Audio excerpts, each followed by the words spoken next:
জয়গুরু বন্ধুরা, আমার চ্যানেলে বিউটি সিজন আপনাদের সবাইকে স্বাগত। আজকে আমি আপনাদের রান্না করে দেখো ইলিশ মাছের মাথা দিয়ে মুগ ডাল। দেখুন এখানে 4টি ইলিশ মাছের মাথা এই যে রেখেছি। মাথাগুলো সুন্দর করে ধুয়ে রেখেছি। এবার লবণ হলুদ মাখাবো। ইলিশ মাছটাকে ভেজে নেবো। এবার তেল বসিয়েছি, তেল গরম হয়ে গেছে। দেখুন লবণ হলুদ দিয়ে দিয়েছি। লবণ হলুদ দিয়ে এবার মেখে সুন্দরভাবে আমি দিয়ে দেবো। কড়া গরম হয়ে গেছে, দেখুন কড়াতে দিয়ে দিচ্ছি। এভাবে সুন্দর করে একটা একটা করে আমি ভেজে নেব ইলিশ মাছের মাথা। আমি এখানে মুগ ডাল ভেজে মুগ ডাল সিদ্ধ বসিয়ে দিয়েছি আরেকটা কড়াতে।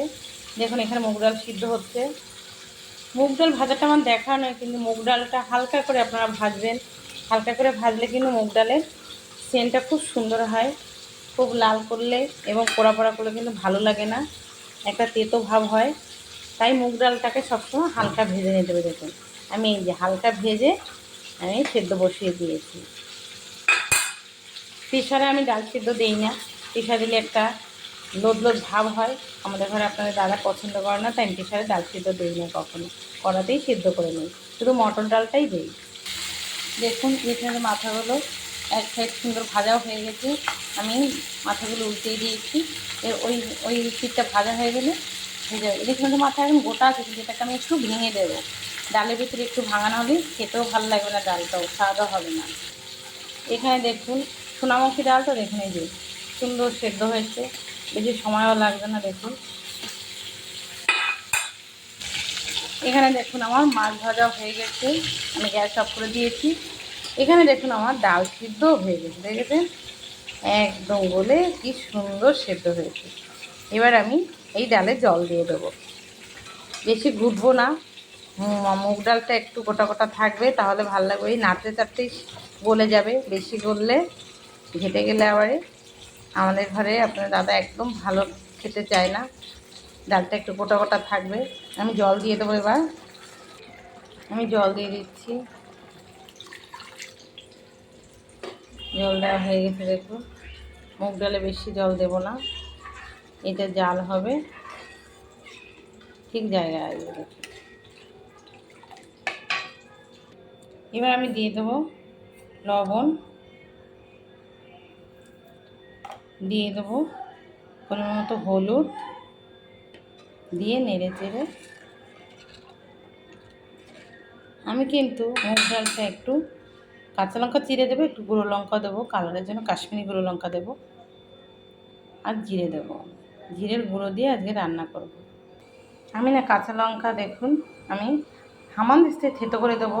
5-7টা কাঁচা লঙ্কা, 7-8টা কাঁচা লঙ্কা এবার থেতো করে দিয়ে দেবো হামানদিস্তে করে। এই দেখুন কী সুন্দর থেতো হয়ে গেছে হাফ। আমি এবার এই ডালের ভিতরে এই লঙ্কাগুলো দিয়ে দিচ্ছি, থেতো করা লঙ্কা।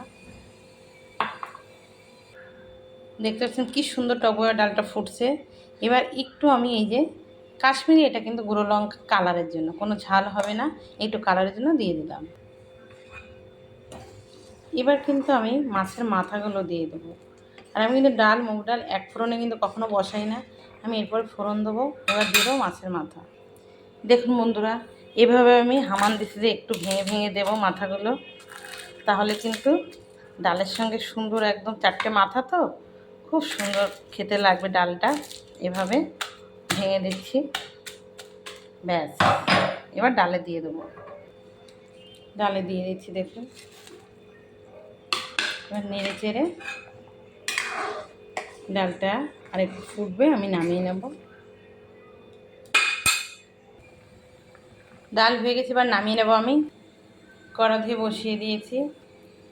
কড়া গরম হয়েছে, আমি তেল দিয়ে দিচ্ছি ফোড়নের জন্য। তেলে আমি দিয়ে দেবো ফোড়ন, শুকনো লঙ্কা, তেজপাতা, জিরে। এবার একটু এটা লাল হবে, আমি ডাল দিয়ে দিচ্ছি ঢেলে। ডাল ঢেলে দিয়েছি। এবার নেড়ে চেড়ে আমি একটু ভাজা জিরে আমি তেলে গুঁড়ো করে রেখেছি, আর দিয়ে দেবো গরম মশলা।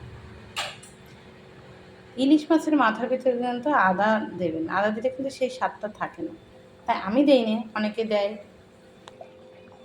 দারুণ হয়েছে মুগ ডাল, খেতে সেই টেস্ট। আমি দিয়ে দেবো একটু ভাজা জিরের গুঁড়ো, দিয়ে দেবো একটু গরম মশলার গুঁড়ো, সামান্য পরিমাণে গরম মশলার গুঁড়ো দেবো,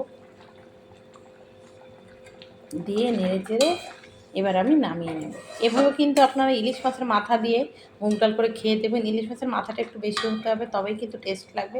ডাল কিন্তু সেই হয়েছে, ভীষণ ভীষণ ভালো হয়েছে খেতে। ডাল নামিয়ে নিচ্ছি এবার আমি। দেখুন আমার মাছের মাথাতে মুগ ডাল হয়ে গেছে, আমি নামিয়ে নিয়েছি। তো এভাবে কিন্তু আপনার মুগ ডাল অতি অবশ্যই রান্না করে খেয়ে আমাকে কমেন্টে জানাবেন খেতে কেমন লাগে। তো আমার এই রেসিপিটা যদি ভালো লেগে থাকে তাহলে please please please like share comment করতে কিন্তু ভুল করবেন না, সাবস্ক্রাইবটা করে দেবেন। জয় গুরু।